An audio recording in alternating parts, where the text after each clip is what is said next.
welcome back to my YouTube channel. আশা কৰোঁ আপোনালোকে সকলো ভালে আছে। আজি এটা নতুন ৰেচিপি ট্ৰাই কৰিম বুলি ভাবিলোঁ। আজি মাছ বনাম আৰু মাছৰ পেটুৰ লগত বেঙেনা ভাজি বনাম। কেনেকৈ বনাম চাওক আহক। মই ভিডিঅ'টো স্কিপ নকৰি মোৰ লগত চাই থাকক। প্ৰথমে মাছখিনি এনেদৰে ভাজি ল'ব। ভাজিবটো সকলোৱে ভালদৰে জানেই, কিন্তু মোৰ ভিডিঅ'টো বহুত বেছি দীঘল হ'ব যিহেতু মই ইয়াত দুটা ৰেচিপি দেখাম। সেইকাৰণে মই আগতীয়াকৈ মাছখিনি কেনেকৈ তেলত ভাজিছোঁ সেইটো নেদেখালোঁ। এয়া মাছখিনি ভাজি লোৱা হৈছে। এনেদৰে ভাজি ল'ব। এটা কথা মন কৰিব যে মাছখিনি যাতে ক'লা পৰি নাযায়, নহ'লে ইয়াৰ সোৱাদটো বেয়া হৈ যাব। এনেদৰে ভাজি ল'ব। মই ফটোত দেখুওৱাৰ ধৰণে সকলোবোৰ মাছ ভাজি ল'ব। মাছৰ পেটুৰ লগত বেঙেনা ভাজিম, গতিকে এনেদৰে আমি কাটি ল'ব। মই আগতীয়াকৈ কাটি থৈছিলোঁ। কেৰাহীত এনেদৰে তেল দি পিঁয়াজখিনি ভালদৰে পকিবলৈ দিব। প্ৰয়োজন বোধ কৰিলে আপোনালোকে বিভিন্ন মছলা ব্যৱহাৰ কৰিব পাৰে। মই ব্যৱহাৰ কৰা নাই, অকল কেঁচা জলকীয়া দিয়ে এই ৰেচিপিটো বনাইছোঁ।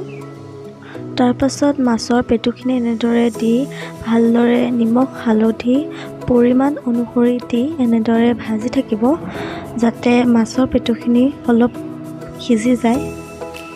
এনেদৰে মই মছলা ব্যৱহাৰ কৰি দিছোঁ। আপোনালোকেও নিজৰ সোৱাদ অনুসৰি ব্যৱহাৰ কৰিব পাৰিব। এনেদৰে ভাজি দিব। চাব যে বেঙেনাখিনি দিব পৰা হৈছেনে নাই। তাৰপাছত বেঙেনাখিনি এনেদৰে দি দিব, যাতে বেঙেনাখিনি লগত মাছৰ পেটুখিনি ভালদৰে মিহলি হৈ যায়। সময় এনেদৰে বেঙেনাখিনিৰ লগত পেটুখিনি ভাজি থাকিব, যাতে সম্পূৰ্ণৰূপে মিহলি হৈ যায়, তেতিয়াহে খাবলৈ সোৱাদ লগা হয়। 5 মিনিটৰ বাবে এনেদৰে ঢাকন মাৰি ৰাখি দিব। 5 মিনিটৰ পাছত চাব যে বেঙেনাখিনি সম্পূৰ্ণৰূপে সিজিছেনে নাই। যদি সিজিছে তেতিয়াহ'লে আপোনালোকে এনেদৰে মাছখিনি ভাঙি দিব ভালদৰে, আৰু 5 মিনিট ৰখাৰ পাছত নমাই দিব পাৰিব। আপোনালোকৰ এই সুন্দৰ টেষ্টি ৰেচিপিটো তৈয়াৰ হৈ গৈছে বৰ্তমান। পিছত আপোনালোকে আদা নহৰু পেষ্ট পিচি ল'ব আমাৰ আনটো ৰেচিপিৰ কাৰণে। এতিয়া তেলখিনি ভালদৰে পকিবলৈ দিব। এইখিনি গৰম হোৱাৰ পাছত পিঁয়াজ দি দিব এনেদৰে, আৰু আপোনালোকে বিভিন্ন ধৰণৰ মা মছলাও ইয়াত ব্যৱহাৰ কৰিব পাৰিব। আৰু ইয়াৰ পাছত আপোনালোকে আদা নহৰু পেষ্টসমূহ দি এনেদৰে ভালদৰে লৰাই থাকিব, যাতে মিশ্ৰণখিনিৰ লগত তেলখিনি সোমাই পৰে। তেতিয়াহে মাছৰ আঞ্জাখন খাবলৈ অতি সুস্বাদু হ'ব। এনেদৰে লৰাই থাকিব যেতিয়ালৈকে তেলখিনি লগত মিশ্ৰণখিনি ৰঙাৰ পাছত আপোনালোকে নিমখ আৰু হালধিৰ গুড়া দি দিব পাৰে তেলখিনিৰ লগতে মিহলি হ'বলৈ। আমি ঘৰত থকা হালধি ব্যৱহাৰ কৰিছোঁ, তেতিয়া খাবলৈ আৰু বেছি টেষ্টি হয়। আপোনালোকে বিচাৰে তেনেহ'লে ইয়াত তেজপাত বা বিভিন্ন ধৰণৰ ইলাইচি লং কৰিব পাৰিব, তেতিয়া খাবলৈ আৰু বেছি সোৱাদ হৈ উঠে। এই ভজাৰ পাছত এনেদৰে আলুখিনি দি দিব।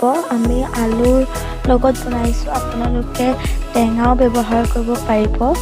তাৰ পাছত ঢাকনি লগাই দিব, যাতে বস্তুটো সিজি যায় ভালদৰে। অলপ সময় আলুখিনি সিজাৰ পাছত ইয়াত দিব লাগিব এতিয়া পানী। আপোনালোকে নিজৰ প্ৰয়োজন অনুসৰি পানী দিব পাৰে। মই অলপ কম পৰিমাণে দিছোঁ, কাৰণ ইমান জুলীয়া মই ভাল নাপাওঁ। আপোনালোকৰ যদি বহুত জুলীয়া কৰিব মন যায় তেনেহ'লে সৰহকৈ পানী দি দিব। ঢাকন লগাই দিব, যাতে আলুখিনি ভালদৰে সিজি যায়। কিমান সুন্দৰভাৱে আলুখিনি সিজি গৈছে। এতিয়া লাহেকৈ মাছখিনি পিচ দি দিব, যাতে আলুৰ জোলখিনিৰ লগত মাছখিনি ভালদৰে সোমাই পৰে, তেতিয়াহে খাবলৈ অতি সুস্বাদু হ'ব।